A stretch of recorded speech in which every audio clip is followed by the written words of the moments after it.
Hey guys, I have a quick question for you. As a pastor, do you ever just feel burnt out?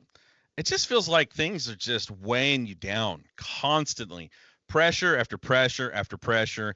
And it just seems like one thing after another. And it just feels like fight or flight has always kicked in and you cannot disengage. Well, my friend Chris may have an answer for you. And it may not be the one that you think. Stick around. He's going to give you a solution.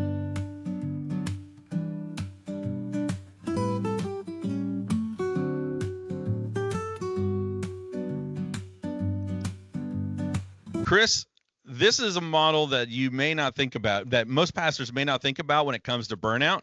But if you could speak directly to pastors and leaderships today, what encouragement would you give to them about rethinking about the church in today's generation? Yeah, I love the question. I have thought about this a lot, and I know that just from my own pastoral experience that I have found myself in those places.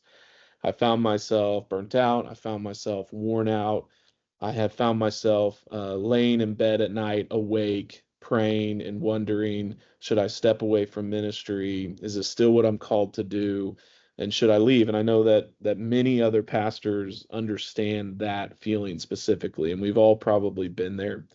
For me, what I have grown into is that it wasn't that I needed to step out of ministry. It wasn't that I needed to stop fulfilling my calling to pastoral ministry. It's really that I needed a model change. I needed to step out of the rat race and the program driven and assimilation driven and the growth driven and the metric driven prevailing model of church. It was no longer serving what God had originally called me to, which was to disciple others in the way of Jesus. And so rather than just quitting ministry and walking away from the whole thing, over the last couple years, we've shifted and we've created a model that is called micro churches. And so we're in the process of building a network of micro churches, which is a much simpler, more focused model of church that is focused on discipleship and engaging a group of people in the mission and activity of where God is already at work in our cities. And so rather than stepping away and blowing the whole thing up and leaving what we're passionate about and called to do, we've just rewired and reshaped and we've renewed our thinking to say, what is the church? What's the most basic function of the church, which is worship, community, and mission? How do we do that simply? How do we do that practically? And how do we continue on to pastor and live that faithfully? And so we planted a church in a coffee shop. It's a small micro church. We've merged with another church that we pastor called Koinonia OKC. I share that responsibility with two other pastors.